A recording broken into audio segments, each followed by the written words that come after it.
আমাদের ভাই হাদি খুব গুরুতর অবস্থায় হসপিটালের বেডে শুয়ে আছে। আপনারা জানেন, আশঙ্কাজনক অবস্থায়।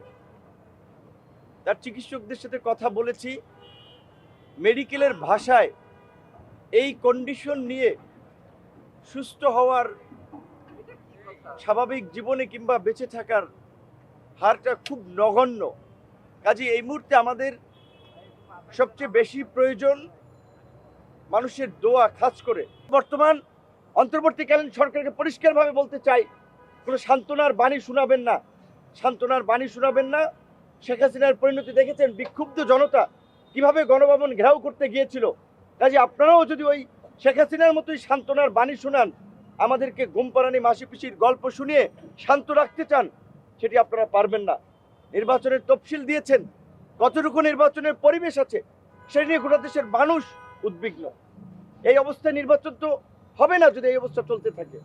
আর একটা মহল তো চাচ্ছে যে নির্বাচন যাতে না হয়, নির্বাচন বানচাল করে দেশে আরেকটি বিদেশি মদতপুষ্ট সরকার গঠন করা, 111-এর মতো আরেকটি সরকার গঠন করে ওই পতিত স্বৈরাচারী শক্তিকে কামব্যাক করানো, যেই শক্তির বিরুদ্ধে এদেশের জনগণ গণপ্রতিরোধ গড়ে তুলেছিল এবং জনগণের সেই গণপ্রতিরোধের মুখে তারা দেশ থেকে পালিয়ে গিয়েছিল।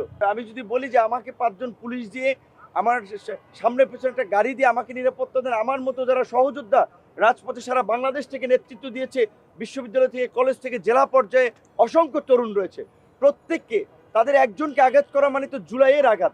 আর তারা তো শুরু থেকেই এই জুলাইয়ের বিরুদ্ধে একটা শক্তিশালী অবস্থান নিয়ে জুলাইকে ধুলোয় মিশিয়ে দেবে এই ধরনের হুমকি দামকি দিয়ে আসছে। আমাদের ব্যক্তিগত নিরাপত্তার চেয়ে আমরা চাই রাষ্ট্রকে একটা নিরাপত্তার মধ্যে নিয়ে আসুক, সমাজের সকল শ্রেণী পেশার মানুষের নাগরিকত্ব নিশ্চিত করুক। আর স্বরাষ্ট্র উপদেষ্টা, প্রকৃত অর্থে বলতে গেলে স্বরাষ্ট্র উপদেষ্টা এবং আইজিপির বিরুদ্ধে অভিযোগ যে তিনি আপনার ফেসিবাদের দোসর ছিলেন, ছাত্র দলের নেতা, সাবেক বিএনপি নেতা পিন্টুর হত্যাকাণ্ডের সময় তিনি আপনার এসবির দায়িত্বে ছিলেন, সেই সময় এই আপনার বিডিআর পিলখানার হত্যাকাণ্ডে তার সংশ্লিষ্টতা উঠে এসেছে। স্বরাষ্ট্র উপদেষ্টার ব্যক্তিগতভাবে তিনি আন্তরিক মানুষ, সজ্জন ব্যক্তিত্ব, সহজ সরল মানুষ, কিন্তু এই রকমের ব্যক্তি দিয়ে স্বরাষ্ট্র মন্ত্রণালয় চলে না। গণ অভ্যুত্থান পরবর্তী সময়ে আমরা আইন শৃঙ্খলা বাহিনীর প্রতি যে ভূমিকাটা আমরা প্রত্যাশা করেছিলাম স্বরাষ্ট্র মন্ত্রণালয়ে, সেইটি আমরা দেখি নাই। এবং এই উপদেষ্টা দায়িত্বে থাকলে নির্বাচন পর্যন্ত আমরা যাইতে পারি কিনা সেটা নিয়ে আমাদের সন্দেহ আছে। পুরনো ফ্যাসিবাদের যে শক্তি ছিল তারা নতুন আরো অনেকের সাথে হয়তো মিলিত হয়েছে, হয়তো তাদের যে পেশি শক্তি ছিল, তাদের যে অর্থনৈতিক শক্তি ছিল, সেগুলো তারা অপব্যবহার করছে। সেগুলোর মাধ্যমে আজকে হাদির উপরে বা গতকাল হাদির উপরে এই আক্রমণ হয়েছে। এবং এই আক্রমণ শুধু হাতির উপরে না, আমাদের সকলের উপরে। কারণ এটা আমরা ধরেই নিতে পারি শুরু মাত্র, কিন্তু এই শুরু থেকে আমরা অন্য কোথাও এটা যেতে দিতে পারি না। সরকারের অনেক বড় দায়িত্ব আছে, সরকারের দায়িত্ব ছিল হাদির উপরে যেন এই ধরনের আক্রমণ হতে না পারে। কারণ এমন খুব শক্তভাবে তৈরি করে বিদেশি শক্তি এনে বা অনেক কিছু করে হাদির উপরে আক্রমণ কিন্তু হয়নি। পরিচিত ফোর্সেসের মাধ্যমে, পরিচিত সন্ত্রাসীর মাধ্যমে এই ঘটনাটা ঘটানো হয়েছে। তো এইটা আসলে হয়তো আগে থেকেই বন্ধ করা যেতে পারত, কিন্তু আমাদের সরকার করে নাই। এরপরে যেন আর কারোর উপরে না হয়, কারণ আমরা পরিষ্কার দেখতে পাচ্ছি যে এইটা একটা প্রচেষ্টা আগামী নির্বাচনকে প্রশ্নবিদ্ধ করবার জন্য বা বানচাল করার প্রচেষ্টা। এই প্রচেষ্টা করে কারা লাভবান হতে পারে, তাহলে তারাই এটার সাথে সম্পৃক্ত। সো তাদেরকে থামানোর জায়গা থেকে আমাদের সকলকে কাজ করতে হবে।